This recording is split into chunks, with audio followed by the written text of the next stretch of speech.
દર્શક મિત્ર, હું છું રામજીભાઈ વાળા.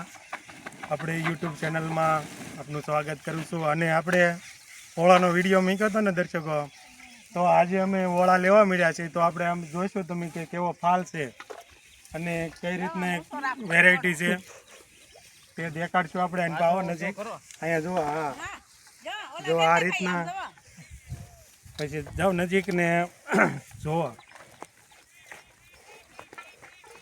જો ફાલ જોવો તમે, એની ક્વોલિટી જોવો કેવી છે.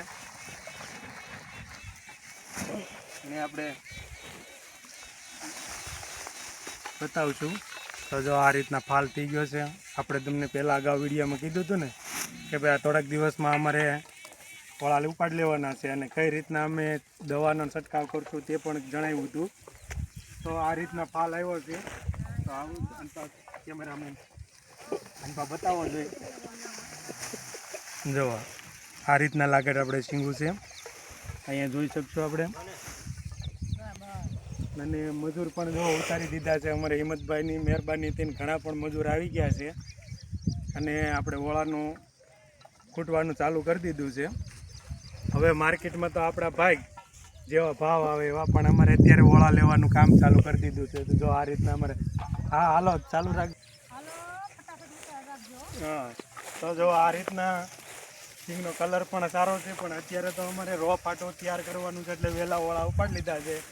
જોવા અમારે ભાઈ શૈલેષભાઈ છે, જોવા અમારે યુવો હાલ્યો આવે છે. આવ્યા બેટા એની પા આવી ઓળા ખાવા આય, દેખાડો એને. અમારે જોવા ભાઈ ધોડ્યો આવે છે, જોયું ને. નહીંતર આવા ઝાડવામાં તો ભાઈ માણસને બીક લાગે, પણ અમારે યુવાને બીક ન લાગે. જોવા એ જોવા અમારે આ માળીની જોવો કેવા બહાટી ફૂટે છે ને, જોવો એમાં. તો દર્શક મિત્ર, આપણે લાગે તમને આનપા સિંગ ખેંચીને પણ દેખાડશું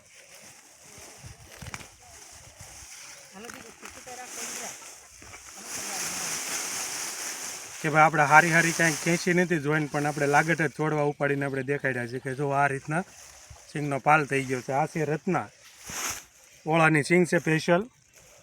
તો આ રીતના આપણે આગળ વિડીયોમાં કીધું એમ મિત્રો કે જો આ રીતના સિંગ ઓળાની થાય છે. રત્નામાં અમને તો સારું લાગ્યું છે. તો ખેડૂત મિત્રોને રામજીભાઈ વાળાના જય ગોપનાથ મહાદેવ નામ દેવો પડશે. તો આ રીતના મજૂર છે ભાઈ, આપણે સિંગમાં હેલા જઈએ છીએ. તો જો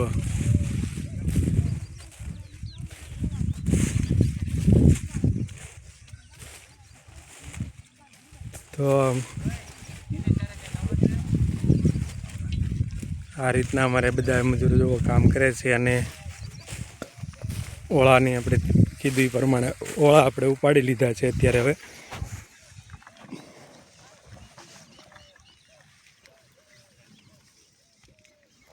આ અમારે રોપ વાયું છે ભાઈ, કળી કરેલી હતી એટલે આમાં કળી પણ દેખાય છે. જો